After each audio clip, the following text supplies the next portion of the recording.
Hello students of class 12th maths.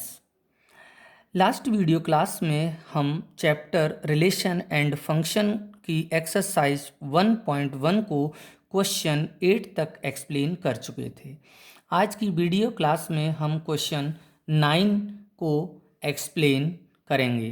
Question 9 है show that each of the relation R in the set A given है x belongs to z, x element है set A के अंतर्गत, वो integer को belong कर रहा है, अर्थात वो इंटीजर है सच दैट, और वो इंटीजर ऐसा है x कि वो x है वो greater than equal to 0 but less than equal to 12, अर्थात 0 1 2 3 4 5 डॉट डॉट डॉट 12 तक सभी इंटीजर इस सेट के अंतर्गत प्रेजेंट हैं।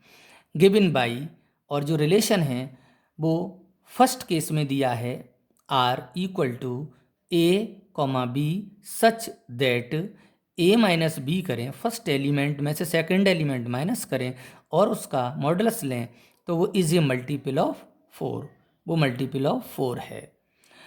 सेकंड केस है यहाँ आर रिलेशन डिफाइन है that equal to A comma B ordered pair आएगा सच दैट, ऐसा ऑर्डर्ड पेयर आएगा कि A equal to B, first element of ordered pair is equal to second element of same ordered pair, और ये दोनों relation हैं is equivalence relation है, ये दोनों रिलेशन इक्विवेलेंस हैं, इसको प्रूव करिए। Find the set of all elements, और सेट बनाने हैं ऑल एलिमेंट्स के जो रिलेटेड टू वन से रिलेटेड हैं, both cases, in each cases, दोनों केसेस में। तो हम सेट ए को पहले हम लिख लें। गिवन सेट ए, सेट बिल्डर फॉर्म में ये लिखा है, फिर उसके बाद में मैंने इसको टेबलर फॉर्म में लिख लिया है कि सेट ए के अंतर्गत एलिमेंट आते हैं 0 1 2 3 4 5 6 7 8 9 10 11 12। अब फर्स्ट रिलेशन, जो फर्स्ट केस है उसमें रिलेशन गिवन है R equal to A comma b such that कि ए माइनस बी का मॉडुलस इज मल्टीपल ऑफ 4। अब ये रिलेशन जो फर्स्ट केस में दे रखा है, ये रिलेशन इक्विवेलेंस प्रूफ करने के लिए इसमें ये जो रिलेशन है वो रिफ्लेक्सिव भी होना चाहिए, सिमेट्रिक होना चाहिए और ट्रांजिटिव होना चाहिए, तभी हम कह सकते हैं कि ये रिलेशन इक्विवेलेंस रिलेशन है। तो सबसे पहले हम रिफ्लेक्सिबिलिटी चेक करते हैं।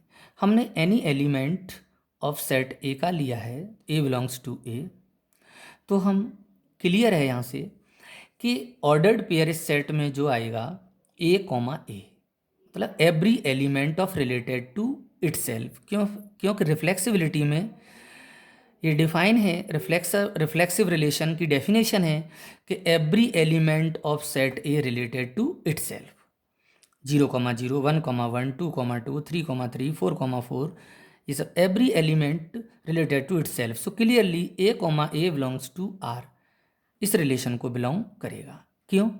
क्योंकि एच ए में से ए लेस करेंगे, लिखा है H A minus A less करेंगे 0 आएगा, और 0 इज द मल्टीपल ऑफ 4। कैसे?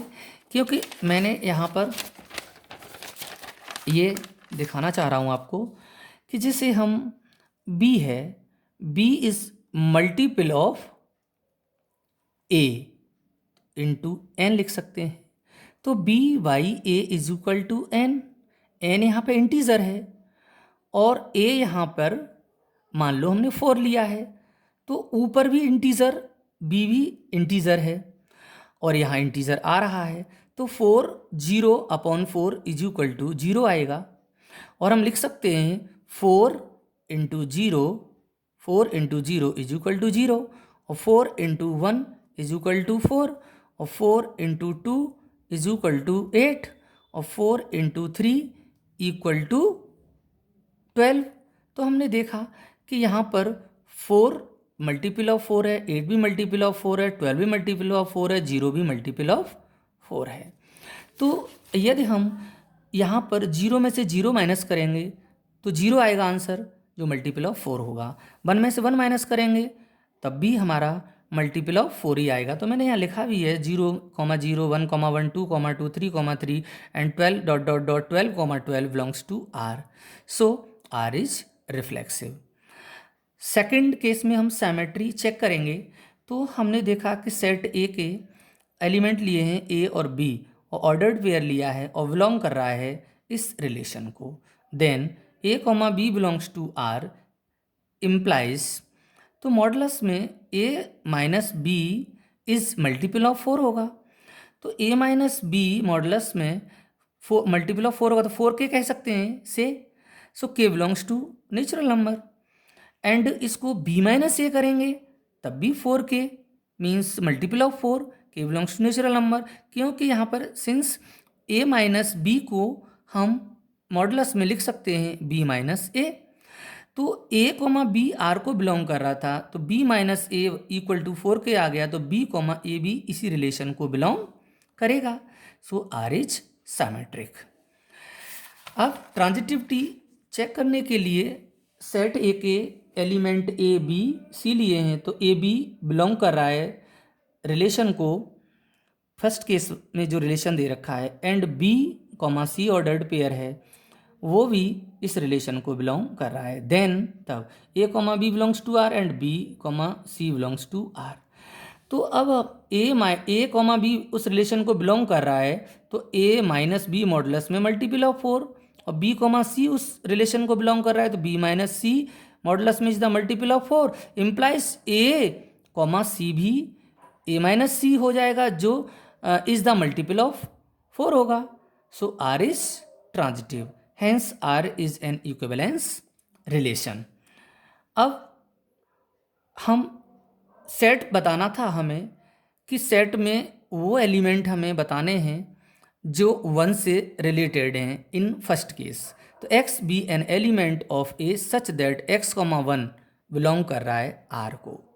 देन X माइनस 1, जब हमने x, 1 उस रिलेशन को बिलोंग कर रहा है, केस फर्स्ट वाले रिलेशन को x, 1 बिलोंग कर रहा है, तो x minus 1 is the multiple of 4 होगा। तो x minus 1 is the multiple of 4 होगा तो इक्वल टू होगा 0 हो सकता है, जो 0 मल्टीपल ऑफ 4 है 4 और 8 और 12। तो x minus 1 is equal to 0, 4, 8, 12 हो सकता है। तो x की वैल्यू निकालेंगे तो 1 राइट साइड में ट्रांसफर करेंगे तो 0 लेंगे तो x की वैल्यू 1 आएगी, 4 लेंगे तो x की वैल्यू 5 आएगी, और 8 लेंगे x माइनस 1 की वैल्यू तो x की वैल्यू 9 आएगी, और x माइनस 1 12 लेंगे तो x की वैल्यू 13 आएगी। But 13 not belongs to set A. So x में जो एलिमेंट हैं 1 और 5 और 9 हैं, तो हम कह सकते हैं hence the set of all elements A which are related to 1 is 1, 5, 9 है। अब हम सेकंड केस को देखेंगे, उसको प्रूफ करेंगे कि ये रिफ्लेक्सिव है या नहीं है, सिमेट्रिक और ट्रांजिटिव, मतलब उसको भी हमें प्रूफ करना है, रिफ्लेक्सिबिलिटी भी चेक करनी है उसकी, सिमेट्री और ट्रांजिटिविटी। तभी हम कह सकते हैं कि सेकंड केस में जो रिलेशन दे रखा है वो इक्विवेलेंस रिलेशन है। सेकंड केस में रिलेशन डिफाइन है कि ऑर्डर्ड पेयर ए और बी सच दैट ऐसा है कि ए इक्वल टू बी है। तो हमने रिफ्लेक्सिबिलिटी चेक करने के लिए हमने सेट ए का कोई भी एलिमेंट ए लिया है, for any A belongs to A. तो हम जानते हैं कि A comma A every element, clearly every element related to itself in reflexibility. तो रिफ्लेक्शन में every element related to itself of set A, क्योंकि ए इक्वल टू ए है, ए और बी बराबर हैं तो कोई भी एलिमेंट खुद के इक्वल होता है। सो आर इज रिफ्लेक्सिव।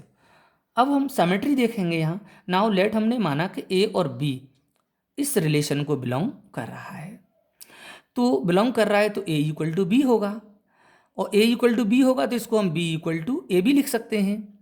तो बी कॉमा ए भी उसी रिलेशन को बिलोंग करेगा। तो यहाँ से ये निकल के आया कि आर इज सिमेट्रिक रिलेशन है।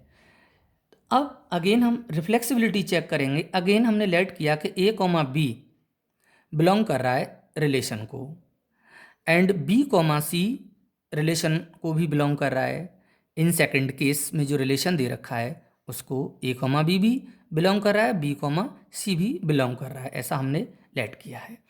तो इम्प्लाइज जब A comma B same relation को बिलोंग कर रहा है तो ए इक्वल टू बी होगा, and B comma C same relation को बिलोंग कर रहा है तो बी इक्वल टू सी होगा। तो ए इक्वल टू बी है एंड बी इक्वल टू सी है, तो क्लियरली है कि यहाँ से ए इज इक्वल टू सी होगा। तो ए और सी भी उसी रिलेशन को बिलोंग करेगा। सो आर इज ट्रांजिटिव हुआ, hence R is an equivalence relation. अब हम आगे उसका सेकंड पार्ट है फाइंड द सेट, सेट के एलिमेंट निकालने हैं। उसके लिए हमने लेट किया कि x be an element of A such that कि x comma one belongs to R, उस रिलेशन को बिलोंग कर रहा है। Then x minus one modulus में होगा वो is the multiple of four होगा।